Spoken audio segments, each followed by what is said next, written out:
Sungguh-sungguh Allah sangat ridho ketika seorang hamba itu makan ketika sesuap nasi dia muji Allah, ketika minum seteguk nasi dia muji Allah. Itu kalau orang diridhoni Allah itu wali betul. Itu untuk jadi wali itu gampang, kamu makan ridho, kamu nginjak buminya Allah ridho seneng, kamu hidup keseharian aman seneng. Nah ini supaya sampean kita semua ngaji betapa panduan Rasulullah untuk menggapai ridho Allah itu banyak yang keseharian sekali. Saking kesehariannya banyak dalam hadis dan itu sahih. Nabi menyebut hal-hal yang keseharian. Hatta ma tas'alu fi fimra'atika, kamu punya uang kemudian istri kamu bisa makan itu ibadah. Bahkan sebagian ibadah itu dicontohkan Nabi yang akhirnya diprotes sahabat. Yaitu wa fi buti ahadikum sedekah, kamu menggauli istri kamu itu ya sedekah. Sampai sahabat bilang yang benar ya Rasulullah. Ayati ahaduna syahwatahu wa huwa lahu ajrun. Masa urusan biologis, urusan syahwat kemudian dia dapat pahala. Nabi menjawab, alaysa lawadu'aha fi haramin akana alaihi wisrun. Bagaimana kalau dia meletakkan ke yang tidak benar itu kan dosa. Nah, hal-hal seperti ini yang saya ingin teman-teman semua. Saya juga agak ingin ngaji demi Anda juga agak ingin. Itu dosa sekali ngaji kok pesanan kelompok tertentu itu enggak boleh. Islam itu untuk semua. Jadi ya cuma karena di depan saya jenengan ya seakan-akan jenengan korbannya. Itu ada ilmunya dalam usul fikih itu. Jadi orang itu harus ngaji usul fikih. Nama yang disebut, mungkin Mas Sufyan masih ingat zaman ngaji usul fikih. Nama yang disebut itu tidak jaminan sebagai prioritas perintah. Jadi misalnya gini, kebetulan yang di depan Nabi itu Abu Dzar. Nabi ya bilang, ya Abu Dzarin ini uhibbuka misalnya, atau ya Mu'ad ini uhibbuka, atau ya Abu Hurairah ini uhibbuka misalnya. Banyaklah riwayat yang Nabi nyebut ya Abu Dzarin, ya Mu'ad, ya Abu Hurairah. Kemudian misalnya Nabi meneruskan khitab, ini uhibbuka, saya mencintai kamu, fakul dubur sholatin, atau sebagian riwayat disebut fala tada'an la dubura kulli sholatin, Allahumma inni ala dzikrika wa syukrika wa husni ibadatik. Saya mencintai kamu, siapa saja. Mu'ad bisa, Abu Dzar bisa siapa? Saya mencintai kamu, mohon kalau habis sholat kamu jangan lupa wiridan Allahumma a'inni ala dzikrika wa syukrika wa husni ibadatik. Ya Allah, tolong kami permudah supaya mudah ingat engkau. Anda tidak bisa mentang-mentang, wong nama saya Parmin, nama saya Purnomo, itu yang diperintahkan Mu'ad misalnya. Jadi yang disebut satu, tapi khitab itu untuk siapa saja. Saya teruskan. Jadi saya mohon semua kita melakukan kebaikan itu kalau dalam kaidah fikih disebut al yakin la yuzalu bisyak. Banyak kebaikan yang kebenarannya itu 100%. Tidak punya efek samping ke pihak lain, ke kelompok lain, ke komunitas lain. Itu tadi misalnya Anda makan dan itu murah sekali, hanya butuh satu piring. Setiap kunyahan kamu muji Allah, setiap minum kamu muji Allah. Itu redaksinya Rasulullah SAW disebut Allah sangat ridho ketika seorang hamba makan, kemudian dia memuji Allah, atau minum kemudian dia muji Allah. Logikanya gampang. Negara seperti ini yang kamu harapkan bentuknya kayak apa, mertua, ipar, komunitas, tetangga, itu nyata terjadi itu kan belum pasti. Sementara yang mesti terjadi adalah kamu butuh makan, kalau tidak mati. Butuh minum, kalau tidak mati. Butuh bumi yang nyaman ditempati, kalau tidak kita juga mati. Sebab itu Allah kalau menyebut nikmatnya itu hal-hal yang keseharian. Alladzi at'amahum min ju'. Allah itu siapa? Allah itu yang menciptakan kamu bisa makan. Tidak berlebihan. Allah itu yang menciptakan kondisi sosial itu ideal. Zaman Nabi itu ya ada orang munafik. Orang-orang pilihan Allah itu juga diuji orang sekelilingnya yang macam-macam. Semua diuji sesuai konteks zaman dan waktu. Nah, tapi ada ibadah-ibadah yang selalu disarankan Nabi. Sampai Nabi itu pernah ditanya, ayul islami khairun ya Rasulullah, Islam terbaik itu gimana? Jawaban Nabi itu unik. It'amut to'am. Islam terbaik itu ya makan-makan, santai-santai. Ketika Allah menyebut beberapa kebaikan, falak tahamal aqobah wa ma adrokan Allah mal aqobah. Terusannya apa? Fakku raqobah. Terusannya apa? Au it'amun fi yaumin di masubah. Ya, itu acara makan-makan itu juga Islam. Kenapa? Ya bayangkan kalau tidak ada makanan, kita mati kan?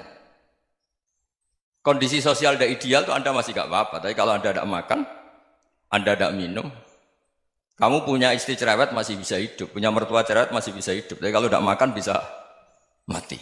Berarti penting mana istri sama makan? Penting mana? Makan. Semoga istri Anda dengar, nanti kamu disuruh makan tapi pulang deh. Itu kalau dibahasakan makan masih memahami. Penting mana nasi satu piring dengan istri. Nggak ada nasi mati, nggak ada istri belum mati. Penting mana? Gak berani jawab kan? Nah, ternyata Anda ada garang kan di depan istri. Jadi saya mohonlah, mungkin Mas Sufyan Sauri tadi yang bisa bantulah. Teman-teman tuh ngaji yang keseharian saja. Karena kita nyari ridha Allah itu berdasar firman Allah. Dan firman Allah itu menyebut keseharian tuh riang, gampang. Yaitu tadi misalnya wa min ayatihi manamukum bil laili wan nahar. Termasuk ayat-ayat Allah itu kamu tidur. Maka dulu itu ada guyonan, ada tokoh Mu'tazilah, kelompok dalam Islam yang berpikir manusia itu bisa menentukan ikhtiarnya sendiri. Karena saya bisa duduk, ingin berdiri, berdiri. Karena kelompok ini nggak terima kalau semua kehendak Allah, nanti bagaimana kalau semua kehendak Allah kok ada hisab ya, ada sanksi. Lucunya itu dia akhirnya ini cerita ya, mencintai seorang perempuan cantik sekali. Dan itu dia menjadi ahli sunnah itu oleh hal-hal yang sepele. Karena istrinya cantik, ya namanya suami istri hubungan intim. Terus ditanya, Mas masih ingin lagi? Masih. Silahkan diulang lagi. Wah ya tidak bisa. Katanya manusia bisa menentukan yang diinginkan. Itu tobat itu. Itu nggak bisa ditobatkan Mas Sufyan Ats-Tsauri. Orang cantik yang mudah nobatkan orang itu orang cantik. Segampang itu. Akhirnya kita tahu, makanya kalau dalam kitab Hikam itu disebut al-aqil mayyakul madza yaf'alu wa hubi wal ghafil mayyakul madza af'al. Orang yang punya akal karena sadar ini wilayah Allah, semua milik Tuhan. Itu dia tiap hari berpikir, besok Allah akan melakukan apa terhadap dunia ini. Kamu merencanakan sesuatu mau plesir, ternyata gempa. Mau wisata ke Rusia, ternyata perang. Kamu tidak pernah tahu apa yang akan terjadi besok. Wa ma tadri nafsum madza taksibu ghadan. Tapi anda semua kita ini sering punya jadwal permanen. Makanya saya kalau diundang siapa saja, sana takdir. Yang jelas Gus ini acara penting. Ya masih acara penting nak pangeran ngersakno piye. Kok ape dadi pangeran, kamu kok mau jadi Tuhan. Itu kadang ya kiai. Penting Gus acara ini jenengan harus memastikan bisa. Loh kamu itu yang ngajarin tauhid, sesuatu itu biadillah kok bilang-bilang apa pasti. Kalau maksa terus tak tobatkan loh kamu kata saya. Ya kalau gitu Gus bilang insya Allah. Wah itu hati saya, fisik saya, roh saya sudah bilang insya Allah. Tidak usah kamu latih kata saya. Nah hal-hal tauhid keseharian itu gampang sebetulnya. Wal ghafil yaqulu madza af'al. Tapi orang yang lupa Allah dia setiap hari bilang besok apa? Kita bisa melakukan apa? Seakan-akan dia itu aktor, dia penting, dia subjek permanen, dia. Padahal kita ini hanya objek kehendak Allah Subhanahu wa taala. Karena kita yakin sesuatu yang terjadi di alam raya ini kita tidak bisa apa-apa. Makanya saya sering ngaji, sering bilang saya. Ketika Anda mensifati Allah, dia yang menghidupkan. Sudah itu tanamkan, sehingga ketika kita mati, santai saja. Kenapa santai? Allah punya cara menghidupkan kita. Zaman kita hidup juga gak tahu caranya ngelola jantung, ngelola paru-paru. Kamu juga gak tahu ngelola oksigen yang tidak beracun, tidak mengandung polusi. Tahu-tahu hidup. Gak ingin tua ya tahu-tahu tua, gak ingin mati tahu-tahu mati. Selama ini kita hidup juga gak tahu apa-apa sebetulnya. Hanya gaya tok, punya jadwal, punya planning. Kalau kamu bisa menentukan pilihan Anda, pasti Anda istrinya cantik, 4 neriman semua, kona'ah semua. Nyatanya enggak kan? Ada 1 jelek, cerewet. Oh itu kan, nyatanya enggak bisa apa-apa Anda kan? Dan kamu bawa mati lagi. Itu kan, istri Anda juga gitu, punya keinginan, punya suami yang ganteng, yang jabat, yang neriman, yang enggak poligami. Ya enggak kesampaian juga. Kalau kita ngitung tingkat kegagalan kita itu gagal terus. Ya kan? Nah, terus ingat Allah, madza yaf'alu wa hubi. Orang yang punya akal selalu berpikir Allah itu menghendaki apa terhadap saya. Lalu sama-sama orang melihat orang yang serius. Itu kata Anda itu pemikir berat, serius. Senang punya tokoh yang merengut karena kamu anggap serius. Tapi sebagian orang menganggap orang yang serius itu wong merengut, wong masam, wong muka kok ditekuk. Jadi sama itu hati ya muqallibal qulub tsabbit qalbi ala dinik karena kita enggak tahu cara berpikir kita tentang orang lain, tentang sekeliling kita. Misalnya kita orang baik yang jenis ngrumat fakir miskin. Ada orang bangun masjid mewah itu janggal. Apa artinya masjid mewah kalau banyak orang kelaparan? Tapi kalau yang jenis pendidikan apa artinya masjid mewah kalau tidak bisa ngaji? Nanti yang jenis infrastruktur apa artinya ini kalau semuanya punya sudut pandang yang berbeda-beda. Dan Islam mengapresiasi semua kebaikan. Tapi katakan semua kebaikan itu adalah kehendak Allah Subhanahu wa taala. Karena apapun baik Anda itu pakai fasilitas yang diberikan oleh Allah Subhanahu wa taala. Sehingga ini yang disebut kulillah sumadarhum fi khawdihim yal'abun. Ya kembali tadi ke tema-tema bahwa keseharian Anda ini sudah Islami. Saat Anda tidak bisa melakukan apa saja. Saya sering ada jenazah, biasanya kalau tetangga meninggal saya sering disuruh ngelepas. Saya bilang orang ini baik. Karena sering ngelamun di rumah, sering nganggur di rumah. Ditanya sama anaknya, kenapa Gus nganggur baik? Ya kalau dia nganggur artinya juga agak berbuat sesuatu yang maksiat kan? Ya kan? Orang nganggur di rumahnya ya tidak bunuh orang, tidak maling, tidak korupsi, ya namanya nganggur di rumah. Lah cuma istri cara pandang nganggur gak menghasilkan uang gitu. Tapi juga gak menghasilkan kriminal kan? Jadi sebenarnya Islam itu makanya kalau sampai ngaji usul fikih itu ada kitab usul fikih namanya Lubul Usul, itu terkenal sekali di pesantren itu. Itu kalau ngapresiasi keseharian itu luar biasa. Izma min mubahin illa wa yatahaqququ bihi tarku haramimma. Karena keseharian yang mubah saat Anda lakukan itu ada kehebatan yang luar biasa, yaitu meninggalkan haram. Makanya dulu banyak orang-orang alim ketemu temannya itu guyon sampai semalaman. Itu biasanya yang semangat Islam itu kiai kok tidak tahajud, kiai kok tidak witir. Orang yang sedang mapan uangnya banyak, malam itu tidak kelayaban itu sudah luar biasa. Melawan nafsu supaya tidak maksiat itu sudah luar biasa. Supaya lupa guyon sama temannya semalaman sampai subuh. Gejolak-gejolokan mengenang zaman miskin, zaman kuliah nggak jelas, zaman apa.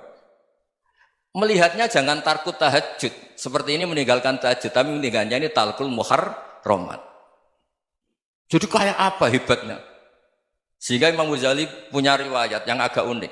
Hatta takuna ibadatu akhiri hadil ummah iku an-naum. Sehingga suatu saat ibadah terbaik umat ini itu tidur. Itu kan riwayat kontroversi. Ketika Imam Ghazali tanya, kenapa iya?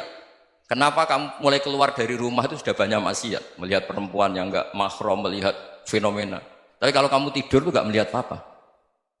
Tapi juga kamu jangan nganggap tidur itu ibadah betul. Saatnya melakukan fardu ain malah masih tidur. Tapi itu sudut pandang yang menjadikan kita Islam itu gampang. Jadi saat Anda tidak bisa aktivitas apa-apa, misalnya ada beberapa orang yang lumpuh. Lumpuh itu memang nggak bisa Jumatan, nggak bisa ibadah, tapi dia juga nggak bisa maksiat. Tidur itu memang Anda saat itu tidak bisa tahajud, tidak bisa witir, tapi saat itu ada zina, ada maling, tidak gosipkan orang, tidak bully orang, tidak menanamkan kebencian, tidak hasud. Sehingga tidur menurut Allah Ta'ala wa min ayatihi manamukum billaili apa? Wan-nahar. Karena di tidur itu selain ada unsur istirahat, jaga stamina, juga ada unsur meninggalkan beberapa keburukan. Nah saya mohon ibadah yang keseharian ini kita jaga. Supaya kita semua baca ayat itu fasih. Fasih itu tertanam di hati. Allah itu siapa?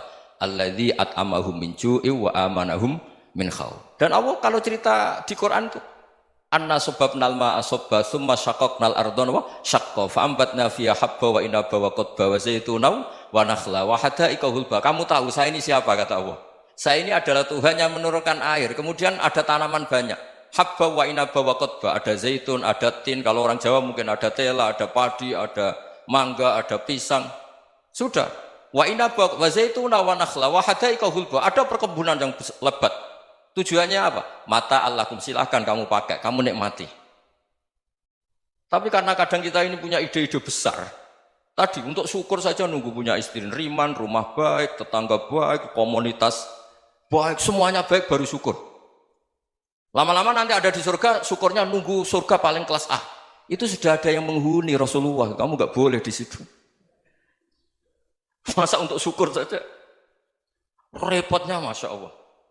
Jadi mohonlah Quran yang kalau Anda hafalkan juz sama itu kan ada ayat-ayat yang kayak tadi.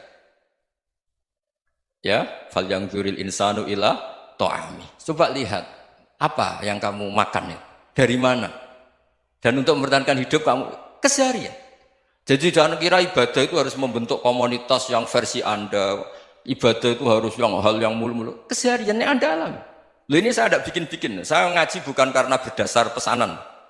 Itu ayat yang saya baca kan betul ada ayatnya kan. Fal yang dzuril insanu ila tu'ami. Anna sobabnal ma'a sobba. Thumma syaqaqnal ardo syaqqa. Fa'ambasna fiha habba wa inabau wa qodba wa zaitunaw wa nakhla wa hadaika ghulba. Terusannya apa? Mata'al lakum. Silakan kamu nikmati. Mata itu silakan kamu nikmati.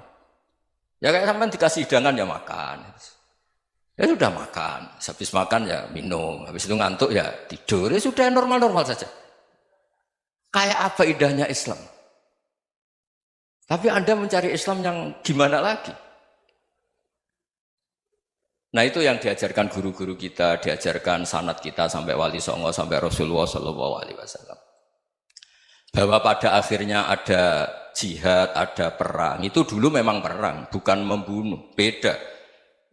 Dulu kita dijajah Belanda ya perang. Dan itu normal karena kita dijajah.